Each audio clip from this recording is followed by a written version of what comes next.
इसी तरह इसका बी पार्ट है। बी पार्ट में वो कहते हैं एक्स अप्रोचेज टू नॉर्मल,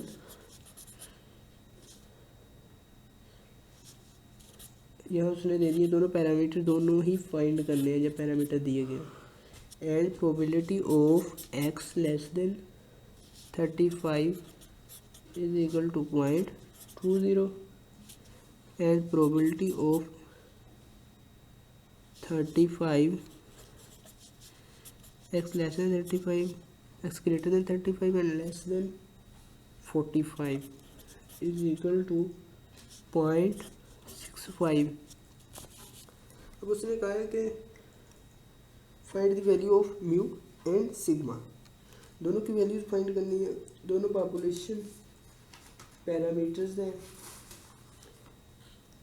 क्या करना है, अपने पहले एक इक्वेशन को सॉल्व करना है, फिर दूसरी को। ये मैं ना आपको बताता हूँ, ये फर्स्ट इक्वेशन है, ठीक है, ये 2 है।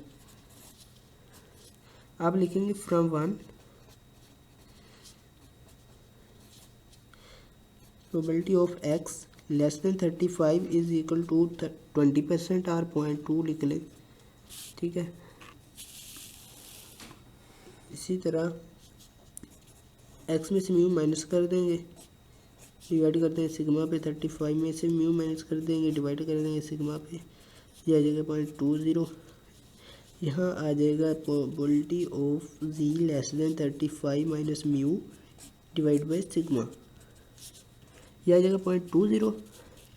अब आपको बताया जब लेस देन की बात हो तो डायरेक्ट फाई ऑफ ए की वैल्यू है 35 minus mu divide by sigma 0.20। Phi इधर जाके इन्वर्स हो जाएगा, फाई इन्वर्स 0.20, यहाँ रह जाएंगे 35 minus mu divide by sigma. तो क्या करना है आपने 0.20 के रो में देखना, 0 वाले कॉलम के नीचे आपको रिक्वायर्ड वैल्यू मिल जाएगी। मेरे पास आ रही है 0.8416, ये सिग्मा इससे मल्टीप्लाई हो जाएगा।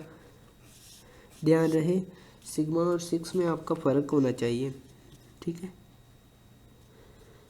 पता चले सिग्मा कौन सा और 6 कौन सा। आप इसके लिए ब्रैकेट भी इंटू का भी ये वर्ड यूज़ कर सकते हैं, इंटू का सिंबल यूज़ करेंगे तो इससे ये अलग अलग हो जाएंगे।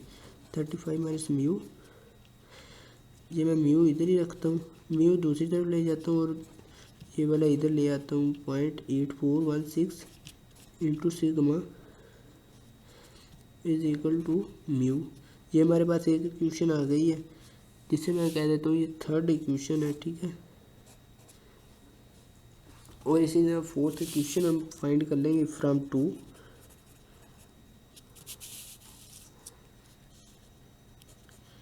से हमें एक इक्वेशन फाइंड होगी, 1 एंड ये 2 है, ठीक है। 2 से हमें इक्वेशन फाइंड कर लेंगे, probability of X less than 45 and X greater than 35 is equal to 0.65। अब यहाँ से आपने एक साइड तो यूज़ करनी है, ये 65% है, वही बेल शेप डिस्ट्रीब्यूशन की अगर मैं शेप बना दूँ तो यहाँ आ जाएगा जी ये 65% टोटल एरिया जो इन वैल्यूज़ के बिटवीन है, यहाँ से लेकर यहाँ तक 35 से लेकर 45 तक, तो कितना एरिया 65%। इसका हाफ कर ले तो इधर आ जाएगा, इसका दूसरा हाफ दूसरी साइड में 32.5% हाफ आ जाएगा, ये भी 32.5% आ जाएगा।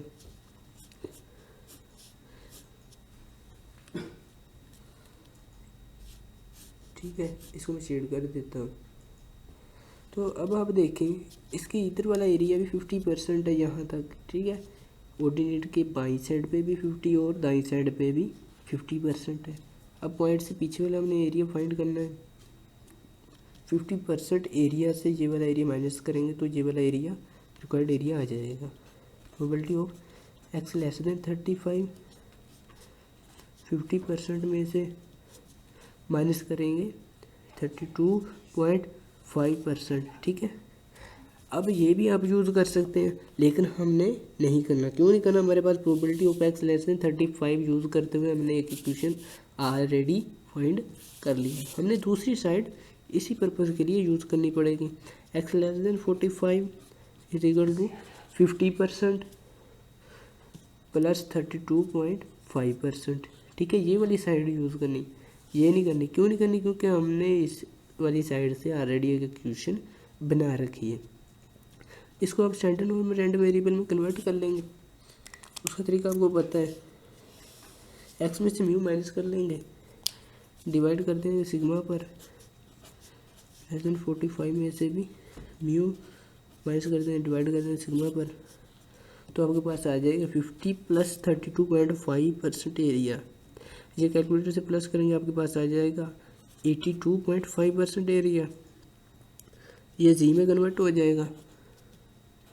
ये less than 45 minus mu divide by sigma is equal to 0.825। Five of a 45 minus mu divide by sigma is equal to 0.825। 5 इधर जाके इन्वर्स हो जाएगा। 45 minus mu divide by sigma is equal to 5 inverse 0.825। आपने 0.82 की रो में देखना है, inverse वाले टेबल में 0.005 की कॉलम के नीचे आपको रिक्वायर्ड वैल्यू मिल जाएगी। ये मेरे पास आ रही है 0.9346। आपने सिग्मा को इधर जाकर मल्टीप्लाई कर देना है। याद रहे 6 और सिग्मा में फ़र्क होना चाहिए। इसे मैं म्यू को दूसरी तरफ ले जाता हूँ। 45 plus 0.9346 into sigma is equal to mu. ये मेरे पास फोर्थ इक्वेशन आ गई है। ठीक, अब मैं क्या करता हूँ, 3 इक्वेशन में से 4 को माइनस कर देता हूँ, या 4 में से 3।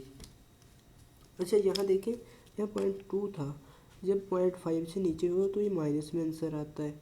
ये देखें, अभी हमसे ये गलती हुई है। इधर ये माइनस में अगर आंसर आएगा तो इधर आके ये प्लस का हो जाना था। ठीक है, 35 plus 0.8416 sigma is equal to mu.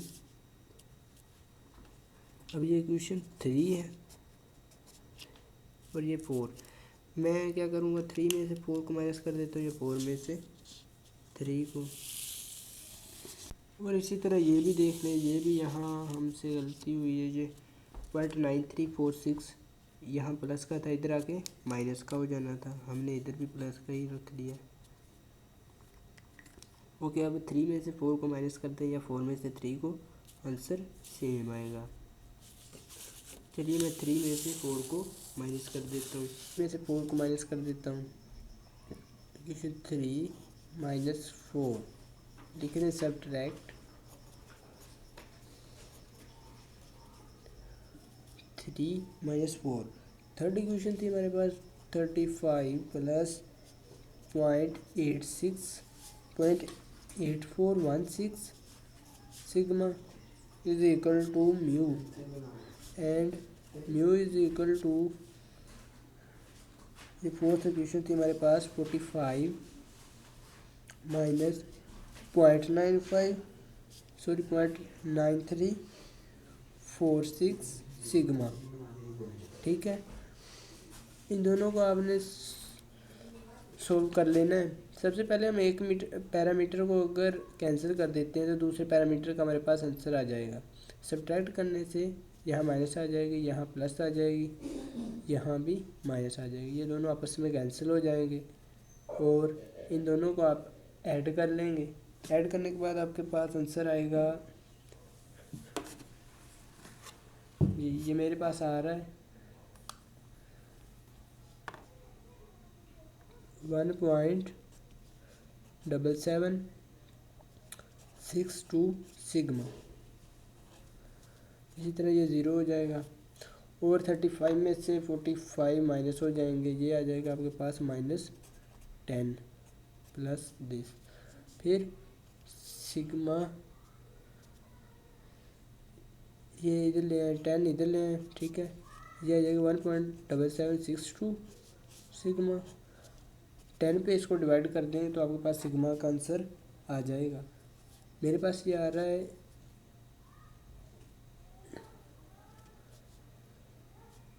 ये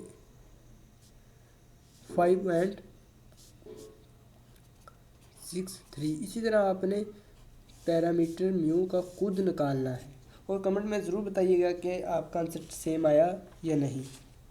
इसी इसी तरह अपने होस्ट टेक्निकल प्रोफेसर वैसली को दीजिए इजाज़त। मिलेंगे नेक्स्ट वीडियो में एक नए लेक्चर के साथ। तब तक के लिए अल्लाह निगहबान।